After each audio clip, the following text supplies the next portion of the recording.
any leftist leader who chooses socialism will be held accountable by the United States. Colombians are well aware of what has happened in other Latin American countries that have elected or have seen leftists seize power.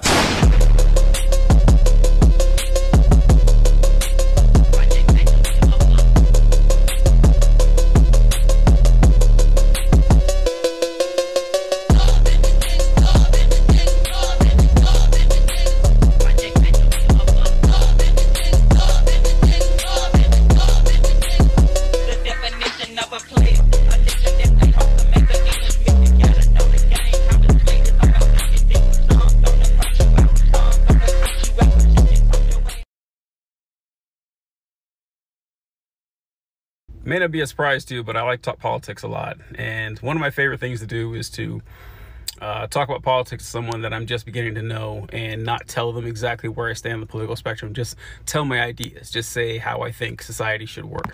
And invariably, they can tell I'm not a Republican, because I'm not a, psychopath. But they'll say, so, yeah, I'm an Indiana conservative state. Like, yeah, TJ, I can tell you're a lib, but I'm glad you're not one of those like crazy far left liberals we have in Congress. And I have to say, listen, I'm further left than any liberal you can find in Congress, any of them.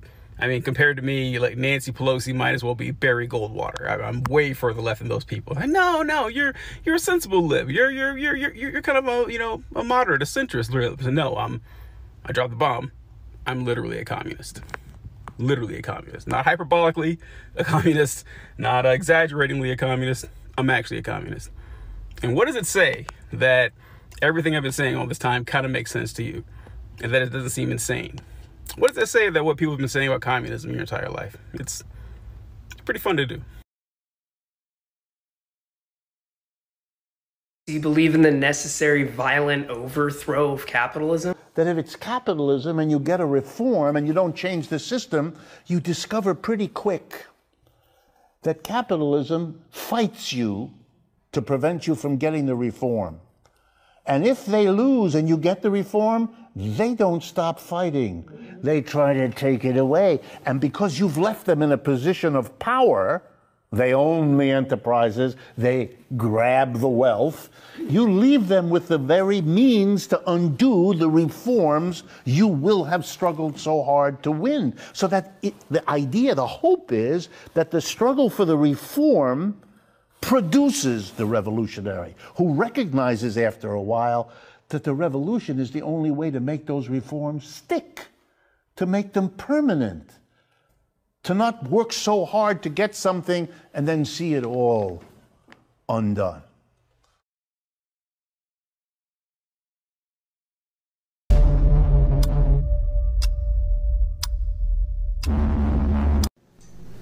Ooh, and the people that live in them are probably pro-capitalist that say things like, communism is when everything is the same.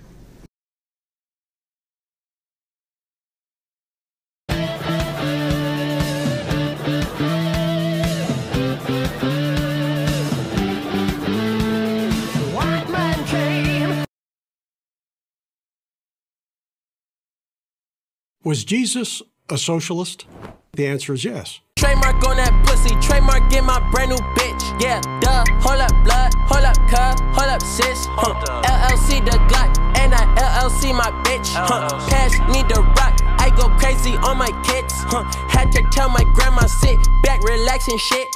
Make nigga buy her house and car, she's off the list. Fake nigga talking.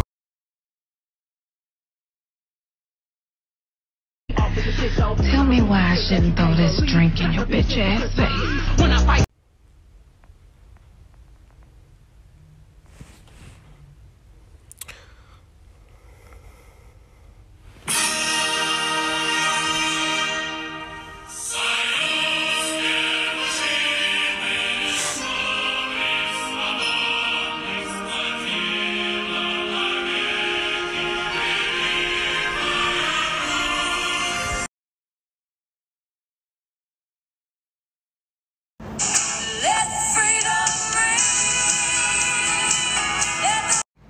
I have no idea how conservatives keep getting away with this by claiming to be these strong, independent, bold, politically incorrect people, and then proceed to say the most banal, accepted, normal things in our culture. Oh, you say Merry Christmas? Yeah, 95% of Americans celebrate Christmas and love the holiday. It's the biggest, most fun time of the year. There's nothing bold about saying Merry Christmas. Saying God bless America? Well, guess what? 90% of Americans believe in God. 70% believe in your specific God. There's no safer thing to say in the United States in any random room than I believe in God, because almost everyone agrees with you. It's not bold at all. Saying, oh, you support the troops? Consistently every year, the United States military ranks in the top 2 or 3 most respected occupations in the United States. Nothing bold about saying you support the troops. You know what being politically correct is? It's saying, yeah, God's not real. Christmas sucks. Fuck the troops. That's bold. That's politically incorrect. That's unpopular opinions. Those are in the minority. But these people say the same. Every politician in the country ends their speeches with God bless America, and then they act like there's heroes by saying, oh, I believe in God, God bless America. You mean the same stuff the government says on a daily basis? Fuck off. The persecution complex is staggering. There's a church in every single city. People wear religious symbols around their neck on a daily basis. We have religious holidays as federal holidays, and they still act like they're the persecuted minority. They're the group that is getting shit on. It's absurd. I can't believe I see this year after year after year. I'm making this video on my backup because we need to talk about the egregious amount of censorship that marginalized folk go through on this app. Before I go on, hit buttons, comment your favorite color, tell me what you're doing right now, tag a news station. For a little bit of backstory, a few months ago I stopped making content advocating for my rights and the rights of other people. And while part of the reason was maintaining my safety and livelihood, another huge portion of it was the censorship I was experiencing on this app. Around June of this year, I had nearly 1,000 videos removed, a majority of which were advocating for rights of people. And when I say 1,000, I am not joking. Literally the majority of my videos from 2020 were removed. I started to notice a pattern. Anytime I advocated for rights, I was hit with multiple community guideline violations, which I would appeal successfully, and yet I would still be placed on a 48-hour shadow ban. And if you think shadow bans don't exist, look at the numbers that these were performing. I would get one of these, and for 48 hours, time and time again, my videos would not be shown. Today I decided to brave the algorithm and advocate for trans rights. This is a post on a day where I got millions of views, and it's one of 4 posts that I posted since that initial video advocating for trans rights. All 4 of which could not break 500 views in an hour. All I want is equality, and I can't even fight. For example, I used to be far left. Now, some people think I'm conservative. This video is interesting to me because it reminds me of that trend a while back when people were like, the liberal leaving my body or the leftist leaving my body. The issue is you were never far left. You were always a centrist or a liberal. And I know that for a fact because being a leftist means not just doing things because people say, do this thing. And I know a lot of younger people want to be seen as politically correct because it's part of the trend now, but they're not actually unlearning the systems of oppression that are telling them we should or should not do these things in the first place. You can use all the pronouns, but if you don't understand gender theory, you're not going to understand why. A lot of you use these things as a checklist. Like, if I use the right pronouns, I'm performing leftism enough. A lot of you are truly conservative. Just say it with your chest. No one's going to take a grown-up who says they're actually a child seriously. It's just a conservative talking point at this point. You're a conservative, babe. Period. Am I upset? No, I am not. A little, but...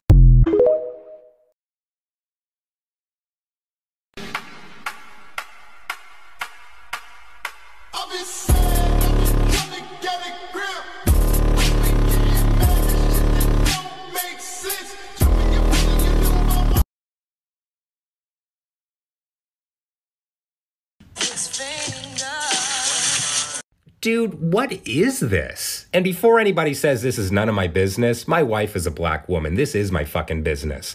I will always stand up for my wife, and I will always stand up for black women. Also, it's pretty rich you calling black women violent when black women are often the recipients of violence and aggression and racism and sexism on top of the racism, which is kind of like a shit sandwich inside of another shit sandwich. Who are you making this for? Who are you trying to score points with? Other fucking losers? This screams insecure. The fact that you turned off your comments screams insecure. If you see foolishness like this online, in person, wherever, call it out because it is absolutely ridiculous. So this video is for women. All women. Oh, I'm a woman. Listening closely. Women are the most susceptible to emotional manipulation. Oh, we're starting by talking down to women? Your tone is emotionally manipulating me into thinking that you're probably an asshole. What do I mean by that? Well, the midterms are happening in a few weeks, and millions of women across the country will show up to the polls to vote for one reason and one reason only: the right to an abortion. Yes, how dare women care about the fact that if they miscarry, they could be investigated, possibly sent to jail, tried, all while mourning the child they just lost. And how dare millions of women want the same control over their bodies that men have. How easy it was to turn an entire generation of women into single-issue voters. Well, first we need to establish which generation you're talking about. Because I'm a millennial, and I care about abortion, but so do women like 40 years older and 15 years younger than me. And we're not in the same generation, so like, which generation are we talking about? Secondly, there have always been people who are single-issue voters. There are women and men who are voting red only because they're pro-life. Are you upset with those single-issue voters or just the ones that you disagree with? It doesn't matter if our economy is collapsing. It doesn't matter that the cost of food and gasoline is bankrupting American families. You know what makes surviving in this economy even harder in a country where giving birth can cost around $20,000? Having a kid you don't want, especially if you keep it, because we know that you're not actually going to adopt any of the babies that you urge people to have and then give up for adoption. It doesn't matter that the current administration is instigating a nuclear war with Russia for what seems like no reason at all. Please point to the moment in history that convinced you that any of us like Joe Biden. Voting for the lesser of two evils does not mean you agree with that person. Unless you agree with everything Trump does. Like even the Central Park 5 thing. It doesn't matter that the average retirement plan has lost 25% of its value over the past year. We've noticed. You know what can make saving for retirement a little bit easier? Not having a kid you don't want. It doesn't matter that women's restrooms have become one of the most dangerous places a woman can be.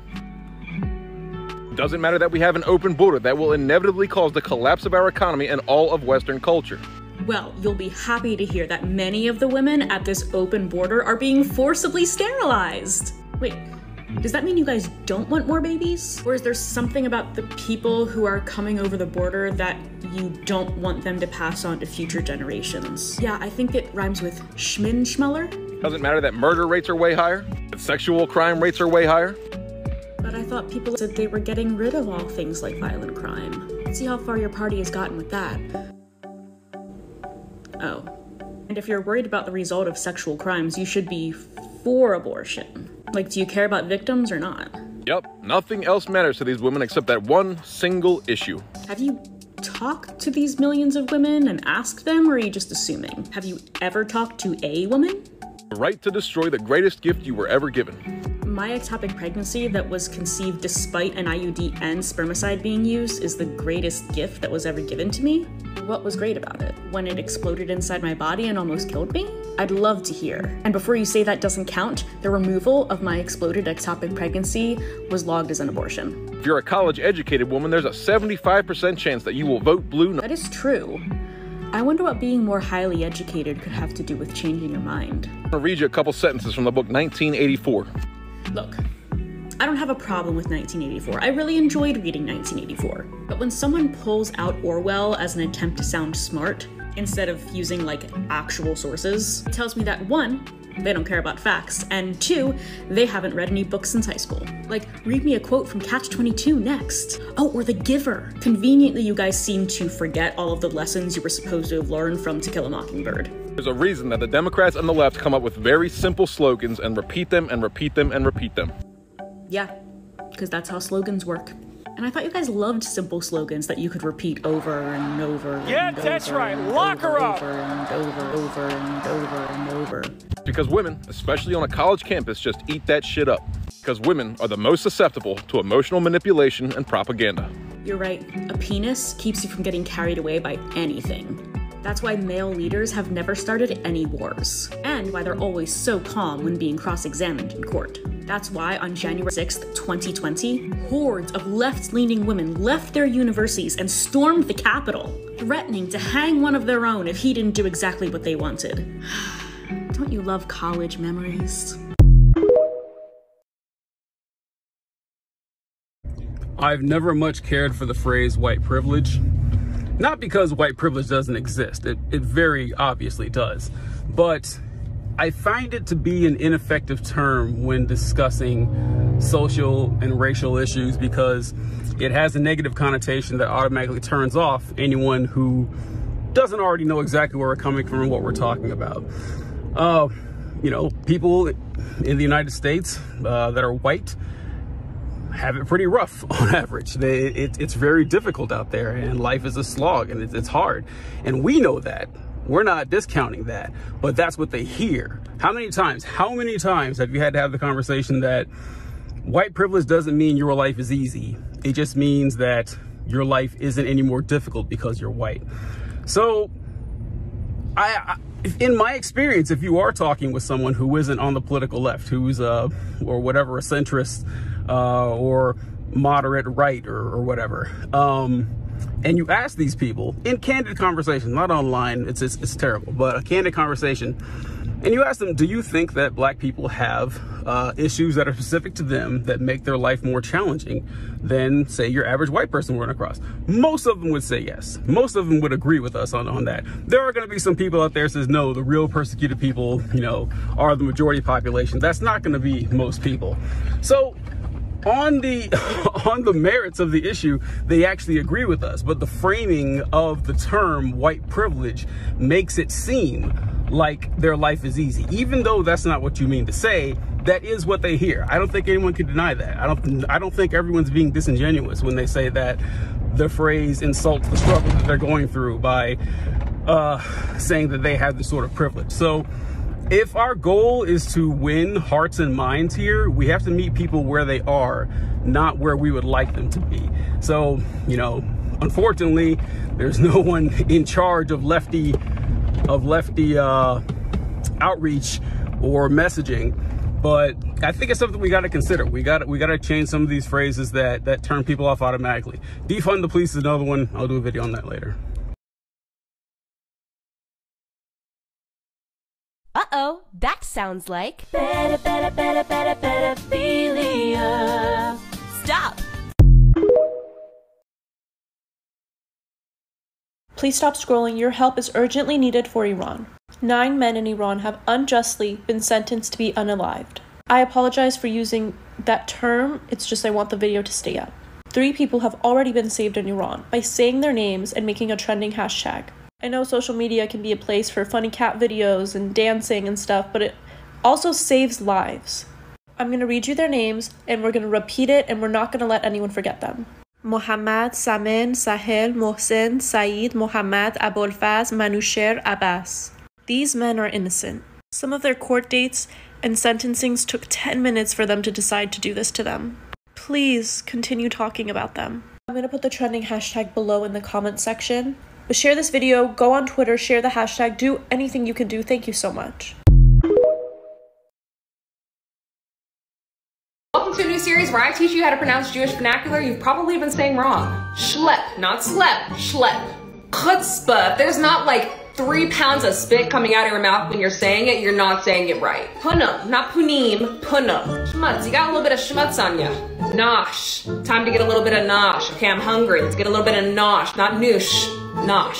Spiel. What's your spiel? Not spiel, okay? There's nothing that hurts more than hearing someone say spiel. Don't do that. That's borderline anti-Semitic. This is America, Lois. Men have always run things, and there have never been any problems whatsoever. And don't say the economy or Iraq or income inequality or racism or Brett Kavanaugh or air pollution or Vietnam or slavery or Watergate or capitalism or Me Too or homelessness or police brutality or homophobia or Monica Lewinsky or school shootings. Election night in America was a stunning victory for transgender candidates and transgender issues all over the country. A whole slate of transgender candidates won their elections. Leigh Finke won in Minnesota. Zoe Zephyr becomes the first ever transgender woman to win in Montana. James Rosner becomes the first ever trans man to win a state legislative race anywhere in New Hampshire. Alicia Kozlowski becomes Minnesota's first ever non-binary candidate to win, giving non-binary people a voice where laws are made. If that wasn't enough, anti-trans school board members fell across the country. Wake County had 7 out of 9 Democrats to win election in North Carolina. Anti-trans school board members fell to black activists. And even national anti-transgender leaders, like Lauren Boebert, are facing a difficult race where they may indeed lose. All of this just goes to show that if you base your election campaign around transgender hate, you will lose. Congratulations to trans people in America. Slavery was on the ballot of 6 states. So for the non-Americans, and let's be honest, some Americans, the U.S. never really completely outlawed slavery. They just rebranded a whole lot. Slavery is permitted through the 13th Amendment as a form of punishment through our prison system. Some facts also about American prisons. Slave labor through prisons accounts for $11 billion worth of business. Prisons and jails are our largest mental health structure, and 30 to 40% of people in jails and prisons have a disability.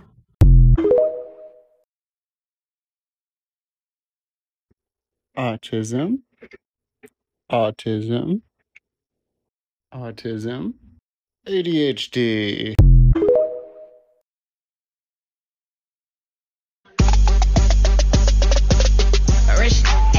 That's my type. That's crazy because I was going to dress up as a ghost for Halloween, but the Republicans bought up all the white sheets.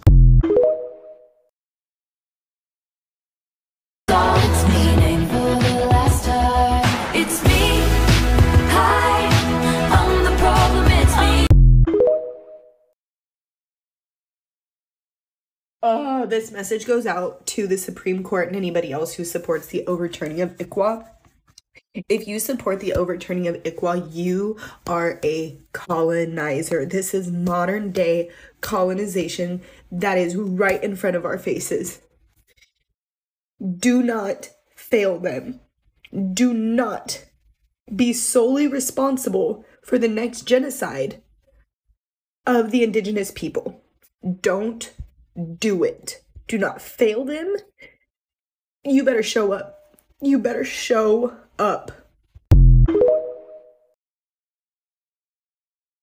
Here's some hot girl phrases to assert your boundaries. You interrupted me. I wasn't done speaking. I'm not obligated to explain myself to you. When I say how you made me feel, it's not up for discussion. You will not make me feel guilty for putting my needs first. I'm not prepared to discuss this right now. Speak to me with respect, or this conversation is over. I need a break to collect my thoughts. I'm not afraid of you. My personal favorite is no. No is a complete sentence, and you never have to explain yourself. Hot girls set boundaries. Ooh, chocolat. If you want to thank a police officer for his service, make sure you know what you're thanking him for. Policing came out of slave patrols in the South and union busting in the North and hasn't changed a lot since then. Police serve and protect capital interests by funneling poor people into the prison system where they can be used for cheap labor, and then also cracking open the skulls of protesters to protect a Walgreens. In their spare time, they steal money from their victims they call criminals to line their own pockets, commit human rights abuses because whoopsies, they got scared, and also bully and force out any other police officer who speaks against them. Meanwhile, there's no correlation between police presence and funding and reduction in crime, but there is a correlation between the number of police in an area and the amount of human misery.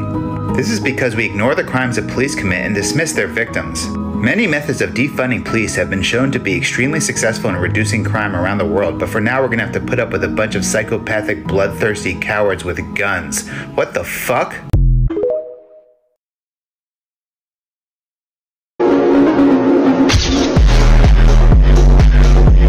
Hey there, bud. Did you know the quickest way to unlearn hateful ideology like transphobia, racism, etc. is just by going out and meeting new people of different ideologies and various backgrounds? It's something that is pretty easy to do and would help you grow a lot as a human being, because it seems like you misunderstood the movie American History X, which you seem to tout for some reason. It was not to make more people like you, it was to make less. So you kind of missed the point there just by a bit there. Also, another thing you misunderstood, the achievement unlock thing is usually meant for the person wearing it, not someone they're addressing. And you should know that people that are actively at risk of violence in our communities, they are very, very well protected by well-armed people who are equipped and trained and know how to do it. Society has this really weird obsession with stripping the femininity away from Black women. I was just talking to my dad about this the other day. He asked me if I had seen this movie called Women King. I said, no, Dad, what is it about? He said, oh, it's about these women who are struggling to fight against... What color are these women, Dad? He said, oh, they're Black. I said, are they of the darker variety? He said, yes. I said, I don't want to see this movie. Jade, I love film. I love the hard work and effort that goes into creating a beautiful cinematic adventure, and maybe I will see it one day, but it is not today, because I'm tired. The last in-flight movie I watched was Eat, Pray, Love, starring none other than the beautiful, soft-life, belly-laughing queen, Julia Roberts. And in Eat, Pray, Love, her biggest conflict is she has too much time and too much money, and she is bored. So she literally hops on a plane and goes across the world to find herself through eating, praying, and loving. Where is our soft movies? I am so tired of every time I see a Black woman, especially a darker Black woman in a movie, she's going through some struggle or some strife or overcoming some nonsense. Why don't we deserve softness too? Why do we only get labor and struggle corn? Give us soft.